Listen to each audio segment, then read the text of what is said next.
Shrimati K K Shah arts and Shrimati L B Gunjariya commerce college Thara BSM 3 Gujarati CC paper 304 ગ્રંથકારનો અભ્યાસ નર્મદની કવિતા professor Laljibhai વણકર.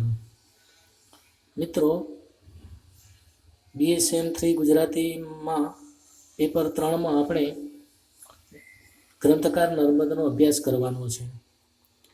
તો ગ્રંથકાર નર્મદે ગુજરાતી સાહિત્યમાં એમનું સાહિત્ય સર્જન વિપુલ પ્રમાણમાં છે. તે સાહિત્યનું આપણે પહેલાં દ્રષ્ટિ કરી લઈએ. નર્મદનો જન્મ સમય 1833થી 1886.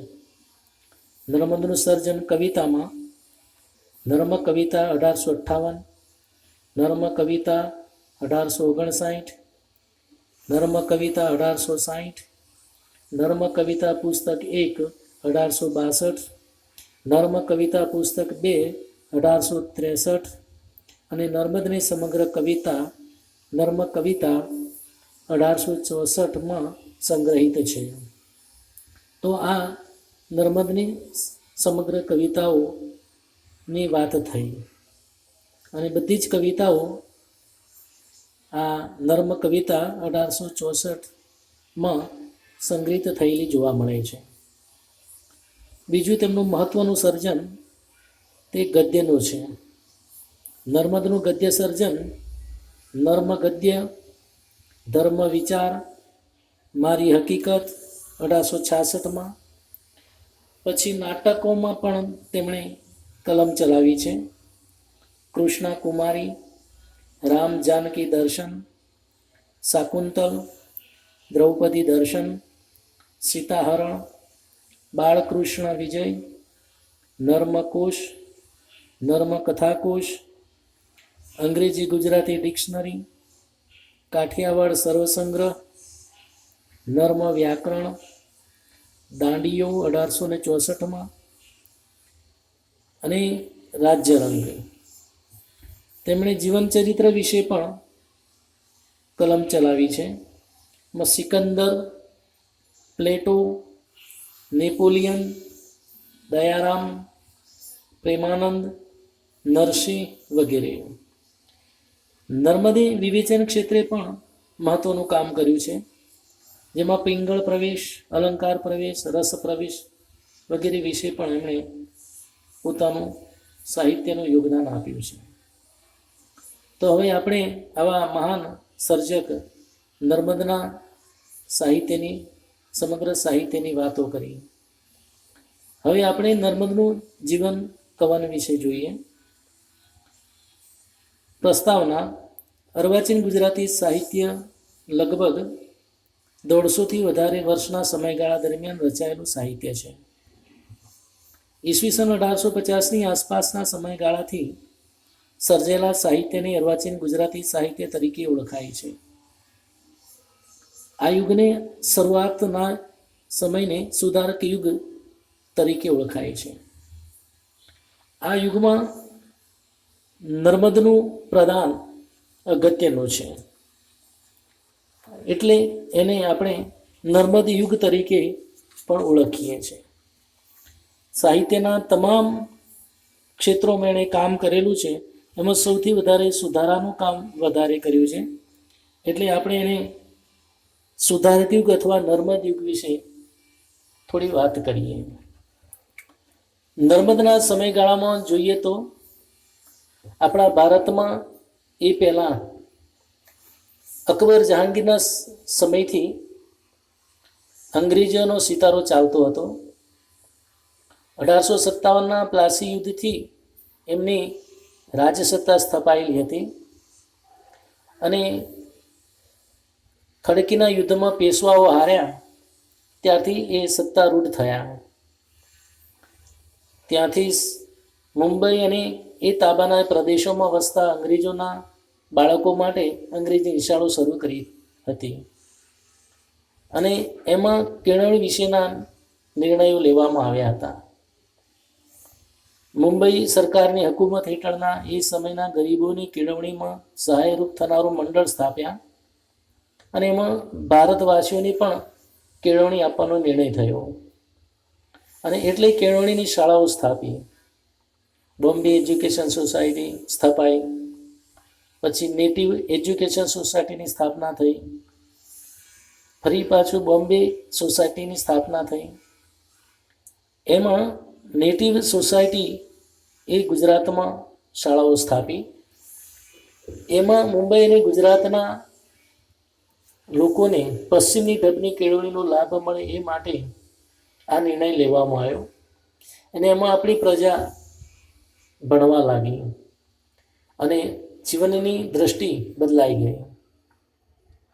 આપણે ત્યાં ભારતમાં માત્ર ધર્મ અને અર્થ પર બેઠેલા ભારતવાસીઓને આ જીવનની સુખ સુગવડો તરફ એક નવી દ્રષ્ટિ કરવા માંડી અને આખો ભારતીય સમાજ જે અજ્ઞાન અને કુરૂઢિથી સબળી રહ્યો હતો એ ઇંગ્લેન્ડ જેવું જીવન, સુખી જીવન જીવવા માટે એમાંથી આ નવા ભણેલા વિદ્યાર્થીઓ બહાર પડ્યા અને તેમણે સમાજને કેળવવાનું પણ મહત્ત્વનું કાર્ય કર્યું.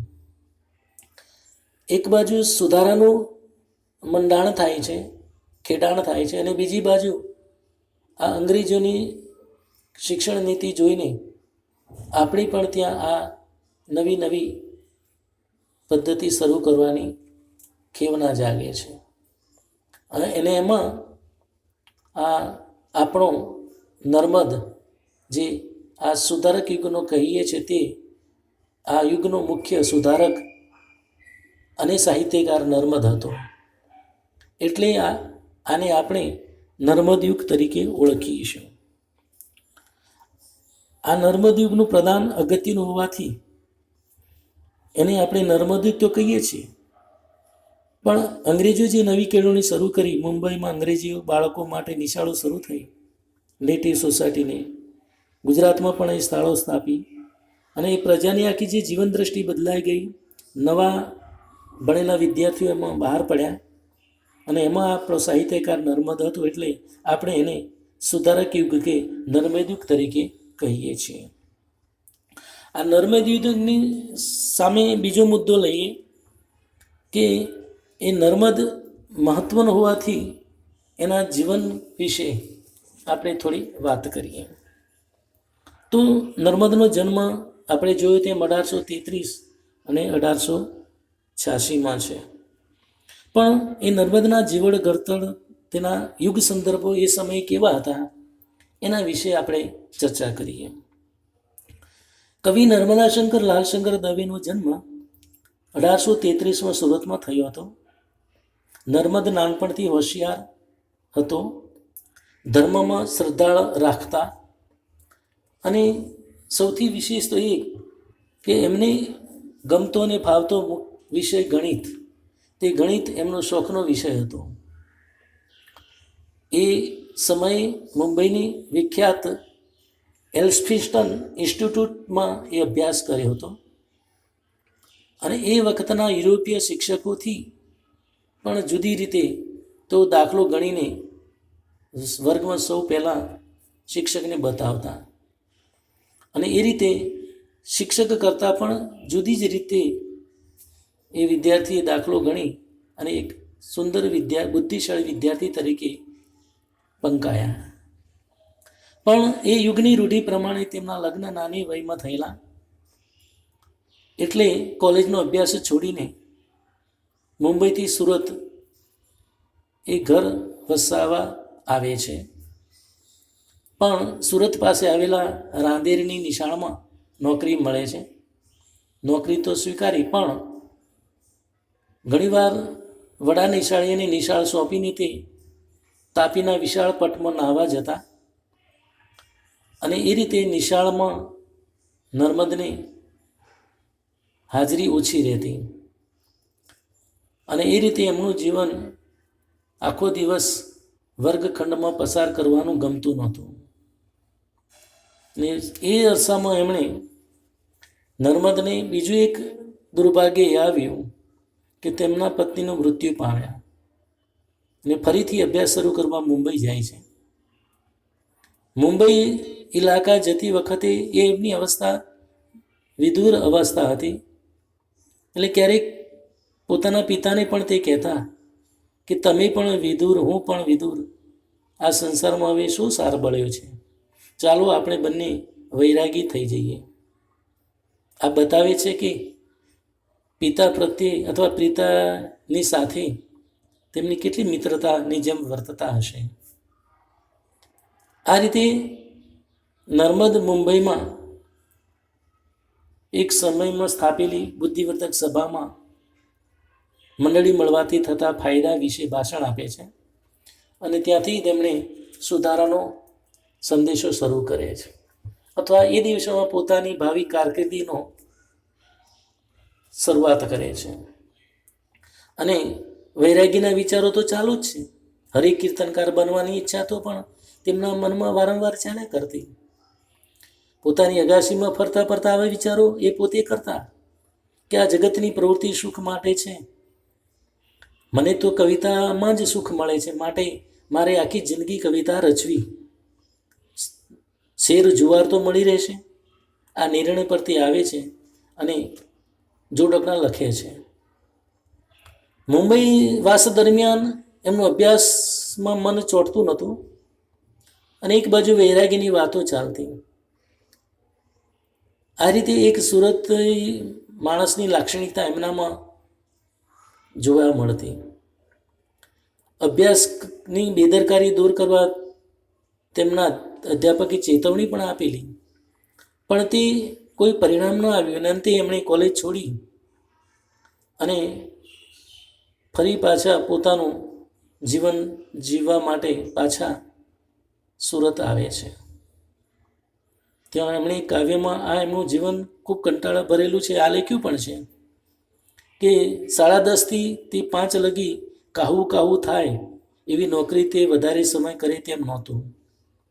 એટલે એક દિવસ સાંજે ઘરે આવી કલમના સામું જોઈ આંખમાં જળજળીઓ સાથે તેમણે કલમને અરજ કરી, હવે હું આજથી તારે ખોળે છું.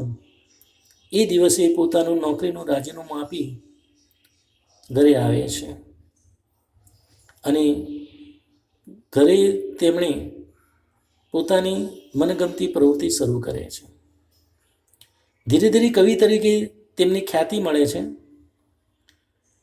સુરતથી મુંબઈ જતા ત્યારે પણ હજારોની સંખ્યામાં લોકો એમને આવકારતા અને એ રીતે ઠીક પ્રમાણમાં એમનો આર્થિક રીતે સાનુકૂળતા શરૂ થઈ. આમ એમનું જીવન આ રીતે ઘડતર થયેલું છે. આ સમયગાળા દરમિયાન નર્મદ કવિતા પ્રત્યે પણ આકર્ષાયેલા, એટલે વર્ગમાં વર્જ વર્ધની પ્રકૃતિ કવિતા શીખવા હતા તેનાથી તે પ્રભાવિત થયા અને એમણે એ પ્રકારના કવિતાઓ લખવાની શરૂ કરી. બુદ્ધિવર્ધક સભામાં ભાષણો આપવાની સાથે સાથે કવિતા વાંચન પણ કરતા અને કેળવાયેલા સ્ત્રોતો પણ એમની કવિતાઓ પર વારી જતા. નર્મદ પિંગળ શીખ્યાવાનો પ્રયાસ કર્યો. સંસ્કૃત છંદો સમજાવતું કાલિદાસનું શ્રુતબોધ પુસ્તક તેમના હાથમાં આવ્યું અને સંસ્કૃત છંદોનો માપ સમજી લઈને તેમાં કવિતા લખે છે. તેઓ દોહરા, ચોપાઈ વગેરે દેશી છંદોના માપ સમજી અને કવિતા લખે છે. 1856માં નર્મદ કોલેજનો અભ્યાસ અધૂરો મૂકી ડાહી ગૌરી સાથે લગ્ન કરે છે. એમની આત્મકથામાં લખે છે કે મારું મન કવિતા તરફ લાગેલું, તેથી મને સ્કૂલમાં છોકરાઓ સાથે માથું ફોડવાનું દુરસ્ત ન લાગ્યું અને એટલે એ સ્કૂલની નોકરી છોડી દે છે અને સાહિત્યની ઉપાસના માટે એ અનન્ય શારદા ભક્ત બની જાય છે અને પેલી કલમ આગળ પ્રતિજ્ઞા લે છે. એ પ્રતિજ્ઞા તેઓ 24 વર્ષ સુધી એ પ્રતિજ્ઞા પાળે છે. અનેક પ્રકારની આર્થિક, શારીરિક અને માનસિક વિટંબણાઓ વચ્ચે પણ તેમનું આ જંગ જારી રાખે છે. એક બાજુ સાહિત્ય ઉપાસના અને સાથે સાથે સમાજ સુધારણાના કામમાં પણ તેઓ લાગી ગયેલા અને કવિતામાં સુધારાનો પણ ઉત્સાહ એમને અનુભવાતો અને એટલે ક્યારેક એ પોતે ગાતા કે વહેમ યવનની સાથ સુધારાતિત્ય લડે છે કડખેદ, આ કડકેરી શબ્દને એવો ઉત્સાહ માટે દર્શાવે છે કે સહુ ચલો જીતવા જંગ દુગલો વાગે, યા ઓમ કરીને પડો ફતેહ છે આગે. આ વિચાર, આ વર્તન, આ વાણી સુધારક અને સાહિત્યકાર નર્મદના ચારિત્રમાં એક ઉજ્જવળ પાસું છે. સુધારાનો ઉપદેશ આપતા સુધારાની શરૂઆત તેઓ આ રીતે પોતાનાથી કરે છે. આ એમના જીવન ઘડતરની આ મહત્વની એક વાત છે. તેમણે સુધારા માટે એ સમયગાળાનું 1864માં દાંડિયો નામનું પખવાડિયકનો પ્રારંભ કરે છે અને સુધારાની ચળવળને વેગ આપે છે. અને મુંબઈ જઈને પાછો નાટકો લખવાનું કામ શરૂ કરે છે. અને એ રીતે એમની સાહિત્યની અને સમાજ સુધારણાની ઉપાસના અનેક વિટંબણાઓની વચ્ચે એ શરૂ કરે છે. તો આ રીતે એમનું જીવન ઘડતર એક અનેક મુશ્કેલીઓથી ભર્યું હતું, છતાં પણ સાહિત્યની ને સમાજ સુધારણાની કામ તેમણે ચાલુ રાખ્યું. બીજો મુદ્દો જોઈએ તો સુધારક ધર્મવીર નર્મદ. તો આમાં જોઈએ તો બાળપણથી જ નર્મદ ધર્મ શ્રદ્ધાળુ તો હતા, અને નર્મદ યુવાની વયે આવતા સુધારાનો એક પ્રખર જ્યોતિર્ધર બને છે. અને એ શક્તિ સંપન્ન થવા માટે એક ઘણીવાર એ માંસાહાર કરવામાં પણ વાંધો આવતો નહોતો. કાવ્ય રચના માટે નશો કરવો જોઈએ એવી માન્યતાથી અને એ શોખથી પણ તે મદિરાપાન કરતા. તેમની બીજી વારની પત્ની ડાહી ગૌરી હયાત હોવા છતાં પણ એમણે એક દુઃખી વિધવાને પોતાને ત્યાં આશ્રય આપેલો. બીજી એક વિધવાના પુનર્લગ્ન સમયે સગાવાલાઓએ વરને લગ્ન ન કરવા દીધા ત્યારે નર્મદે તેમણે પોતે વિધવા સાથે લગ્ન કરીને દાખલો બેસાડ્યો હતો. આમ સુધારક એક ધર્મવીરનું પાસું આપણે એમાં જોઈ શકીએ છીએ. તો આ રીતે નર્મદની સુધારક ધર્મવીર તરીકે આપણે જોઈ શકીએ છીએ. અને એ બધા સુધારાના પાસા એમના જીવનમાં એ રીતે આપણે એનું મૂલ્યાંકન કરી શકીએ છીએ. બીજો મુદ્દો જોઈએ તો નર્મદની કવિતા. નર્મદની કવિતામાં નર્મદનું કવિતા એ લગભગ 3 દાયકાના કાવ્ય લેખન દરમિયાન તેમણે જે કવિતાઓ કરી છે એ વાસ્તવમાં માત્ર 11 વર્ષના જેટલા જ સમયગાળામાં કવિતાઓ લખી છે. પણ તેમના જીવનની મહત્વની ઘટનાઓ અને વિચારોનું પ્રતિબિંબ જોઈએ તો એમની આ કવિતાઓમાં જોઈ શકાય છે. એમની વિચારોનું પ્રતિબિંબ સ્વદેશાભિમાન, સત્ય, ન્યાય અને શૌર્યનો અને લાગણીનો આલેખન એમની કવિતામાં સુરેખે આપણે જોઈ શકીએ છીએ. જે આપણે ઉપર જોયું તેમ નર્મ કવિતા 1858માં, નર્મ કવિતા 1859માં, એ કવિતાઓનો સંગ્રહ જે આપણે જોઈએ એમાં આ બધી કવિતાઓ એમની જોતા આપણે જોઈ શકીએ છીએ. નર્મદની કવિતા વિષયની દ્રષ્ટિએ જોઈએ તો એ મધ્યકાળથી જુદા પડે છે. એની પાછળ અર્વાચીન અંગ્રેજી કેળવણીનો નર્મદને લાભ મળ્યો છે. અને એટલે એમણે નવી કેળવણીની સાથે સમાજ સુધારો, પ્રકૃતિ પ્રેમ, સ્વદેશી અભિમાન, માનવ ભાવોમાં એ રીતે વિહાર કરતો આપણે જોઈએ છીએ. લાગણી, જોશો, દેશાભિમાન વગેરે શબ્દોનો પરિચય આપણને પહેલીવાર નર્મદ કરાવે છે. પ્રેમ, શૌર્ય જાણે નર્મદનો મુદ્રા લેખ હતો એ આપણે એ જોઈ શકીએ છીએ. નર્મદની કાવ્ય વિભાવનાની બાબતમાં જોઈએ તો નર્મદ દલપતરામથી જુદા પડે છે.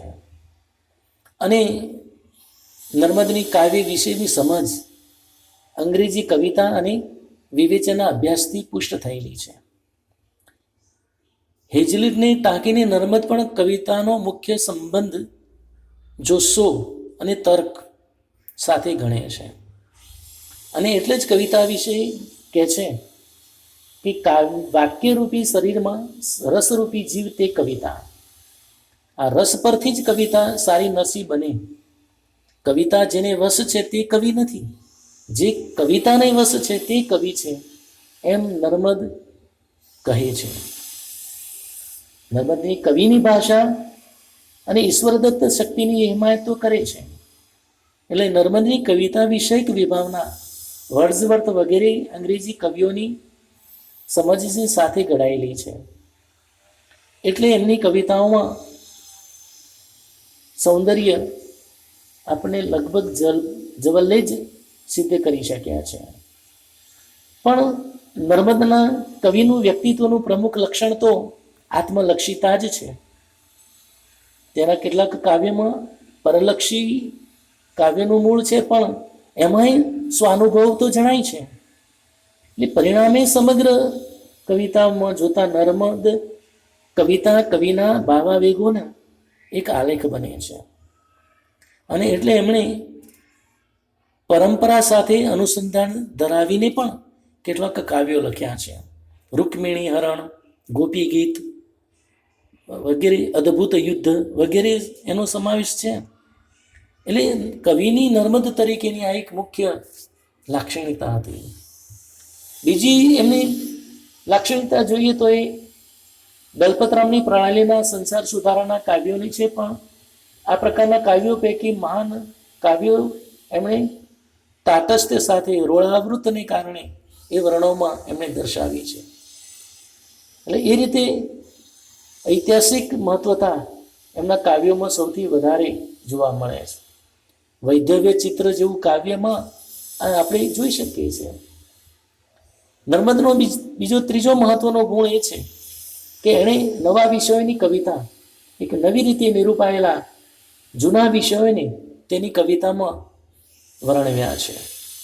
એટલે આ વર્ગના કાવ્યોના મુખ્ય એમાંય પણ 3 પ્રકાર પડે છે. પ્રીતિ વિષયક કાવ્યો, પ્રકૃતિ વિષયક કાવ્યો અને સ્વતંત્રતાના કાવ્યો એ જોઈ શકીએ છીએ. પ્રીતિ વિષયક રચનાઓમાં નર્મદ એક નવી કેડી કંડારે છે અને કવિતામાં વેદના અને વલોપાત જુદી જુદી રીતે નિરૂપાયા છે. અને એ રીતે એની આ એક નવી કવિતા આપણે જોઈ શકીએ છીએ. સ્વતંત્ર વિષય તરીકે પણ એમણે પ્રકૃતિની કવિતાનું નિરૂપણ કરીને પહેલો યશ નર્મદને જાય છે. મોગરો, કબીરવડ જેવી રચનાઓમાં સુંદર અને મધુર વર્ણન છટાની અનુભૂતિ આપણે જોઈએ છીએ. ઋતુ વર્ણનમાં કવિએ ઘણી મહત્વકાંક્ષાથી લખાયેલું એમનું દીર્ઘ કાવ્ય છે, જે અક્ષરવૃત્તમાં લખાયેલા પ્રથમ કાવ્ય તરીકે નોંધપાત્ર છે. આ રીતે નર્મદની કવિતામાં નિર્ભેળ પ્રકૃતિના રંગો પણ આપણે જોઈ શકીએ છીએ. રાવી પાઠક કહે છે તેમ નર્યા પ્રસાદને બળે કાવ્ય રૂપ લે છે. વન વર્ણન, પ્રવાસ વર્ણનમાં આના ઉદાહરણો આપણે જોઈ શકીએ છીએ. નર્મદનું સૌથી વધુ પ્રકૃતિ કાવ્ય કબીર વડ છે. લગભગ સર્વાંગ સુંદર કાવ્ય કહી શકાય એવી એમની વિષયની ભવ્યતા અને એની ઉત્પ્રેક્ષતાઓ અસાધારણ છે એ આપણે જોઈ શકીએ છીએ. જટાની શોભાથી અતિશય સરમાળ શિવ ઉઠ્યા, જટાની સંકેલી વડતજી ગિરિએ જઈ રહ્યા. આ રીતના વર્ણનો નર્મદે મંદાક્રાંતા, શિખરિણી, માલિની જેવા છંદોમાં અદ્ભુત પ્રશાસ્ય પ્રયોગ કર્યો છે. એમનું સ્વતંત્ર અને દેશ વિશે કાવ્યોની પણ અદ્ભુત વાતો એમની કવિતા તરીકેની છે. તો આમ કવિતામાં નર્મદનું વિષયવસ્તુ ખૂબ મોટું છે અને ગુજરાતી કવિતાની એક આત્મલક્ષી વળાંક આપણને નર્મદ પાસેથી મળે છે. એટલે આપણે એ કાવ્યો આસ્વાદવા જેવા છે. એટલે કહીએ છીએ કે વિશ્વનાથ ભટ્ટ જેવા સાચું કહે છે કે નર્મદે ગુજરાતી કાવ્ય નૌકાનું સુકાન જ ફેરવી નાખ્યું અને એક નવી જ દિશામાં, નવા જ પાણીમાં એને તરતી મૂકી દીધી છે. આ રીતે કવિતા નર્મદની અદ્ભુત આપણે જોઈ શકીએ છીએ. બીજો મુદ્દો છે નર્મદનું ગદ્ય. પદ્ય કરતાં નર્મદનું ગદ્ય વધારે સત્વવાળું છે અને વધારે અર્વાચીન છે. એટલે આપણે એને રાવી પાઠકે જ નર્મદને અર્વાચીન ગદ્ય પદ્યનો આદ્ય પ્રણેતા તરીકે ઓળખાવ્યો છે. ગુજરાતી કવિતાને નવી દિશામાં આપનાર નર્મદ તો છે જ, પણ ગુજરાતી ગદ્યનું ખરું ખેડાણ નર્મદેથી થાય છે. મંડળી મળવાથી થતા લાભ નામે નિબંધ લખીને અને એ ગદ્યનો સૌ પ્રથમ પ્રારંભ કરે છે. અને પછી લગભગ 3.5 દાયકા સુધી નર્મદ વિવિધ સ્વરૂપો મારફતે ગદ્યનું વિપુલ પ્રમાણમાં ખેડાણ કરે છે. નિબંધ, આત્મચરિત્ર, જીવનચરિત્ર, નાટક, વિવેચન, ઇતિહાસ, પત્રકારત્વ વગેરે સ્વરૂપોમાં નર્મદનું નોંધપાત્ર પ્રદાન આપણે જોઈ શકીએ છીએ. નર્મદના આ બધા ગદ્ય લખાણો તો વિપુલ પ્રમાણમાં છે, ચરિત્રો પણ એમણે લખ્યા છે, પણ સૌથી વિશેષ આપણે જોઈ શકીએ તો નર્મદનું ગદ્ય છે, નિબંધ છે. આ નિબંધ ક્ષેત્રે નર્મદની સિદ્ધિ નિબંધકાર તરીકેની ખૂબ મોટી છે. મેકોલે, એડિસન, બેકન જેવા લેખકોના નિબંધ વાંચનથી પ્રેરાઈને નર્મદે અંગ્રેજી પદ્ધતિના નિબંધો લખવાનો આરંભ કર્યો. આ નિબંધોમાં નર્મદ પોતાના સમયના અનેક પ્રશ્નોને આલેખી પ્રજાને સમક્ષ મૂક્યા.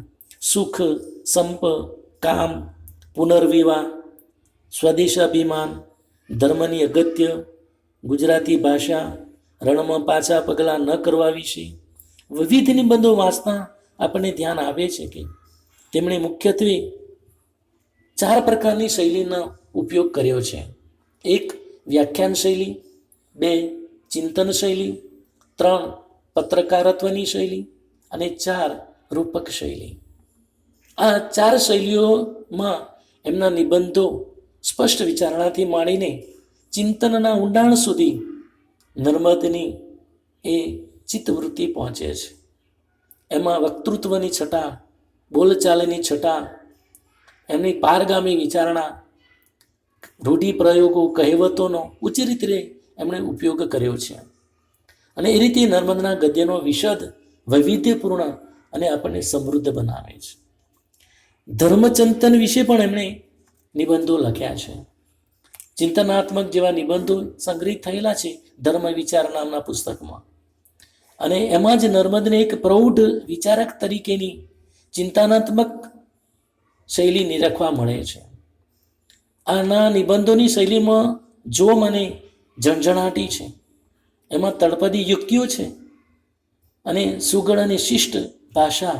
આ નિબંધોમાં સૂત્રાત્મક વાક્યો, સઘન વિચારણામાં દૃષ્ટાંતો દ્વારા આપણને અદ્ભુત જોવા મળે છે. આ નર્મદનું આ એક મોટું જમા પાસું છે. નર્મદ સાહિત્યના બધા ક્ષેત્રે કલમ ચલાવી છે.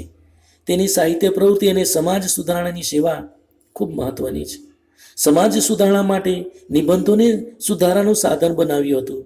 તેથી સુધારક યુગનો સમર્થ ગદ્યકાર છે. અસરકારક સચોટ ભાષા અને લોકવ્યવહારની ભાષા એના લખાણોમાં વ્યક્ત થઈ છે. એટલે એ રીતે આપણે એ નિબંધને એમાં જોઈ શકીશું. નિબંધ ઉપરાંત નર્મદે આત્મચરિત્ર પણ લખ્યું છે. એ આત્મચરિત્રમાં એણે મારી હકીકત લખવા પાછળ પણ નર્મદનો આત્મનિરીક્ષણનો જ ઉદ્દેશ રહેલો છે. ગુજરાતી સાહિત્યમાં આત્મચરિત્ર લખવાની પ્રથા પણ પહેલવેલી નર્મદે શરૂ કરી છે. અને એ રીતે એને આપણે આત્મકથા કહેવાને બદલે ખરડો કહે છે, પણ આપણે જોઈ શકીએ છીએ કે આ જીવનની રેખાઓનું એમાં એનું ચિત્ર જોઈ શકાય છે. એમ આત્મચરિત્ર લેખે નર્મદની એક મોટી વિચારણા આપણે જોઈ શકીએ છીએ. પત્રકારત્વમાં નર્મદે પણ સ્વદેશ ઇત્યેચ્છુ નામની સંસ્થાના ઉપક્રમે જ્ઞાનસાગર નામનું સાપ્તાહિક શરૂ કરે છે. અને એ જાજુ ન ટક્યું એટલે 1864માં દાંડિયું પાક્ષિક શરૂ કર્યું. અને એની પાછળ પણ સમાજ સુધારણાના જે દુષ્ટ રિવાજો છે એ તરફ પ્રજાનું ધ્યાન દોરવાનું હતું. અને એ રીતે નર્મદનું પણ ગદ્ય ક્ષેત્રનું પ્રમાણ વિપુલ પ્રમાણમાં છે. આમ નર્મદની કવિતાનું સર્જન, ગદ્યનું સર્જન વિપુલ પ્રમાણમાં જોવા મળે છે. છેલ્લે જોઈએ તો અર્વાચીનોમાં આદ્ય એવા નર્મદનું જીવન અનેક રંગી હતું. સમાજ સુધારાના ક્ષેત્રમાં તેમણે નોંધપાત્ર કાર્ય કર્યું હતું અને એમાં જ એમણે પોતાનો રસ દાખવ્યો હતો.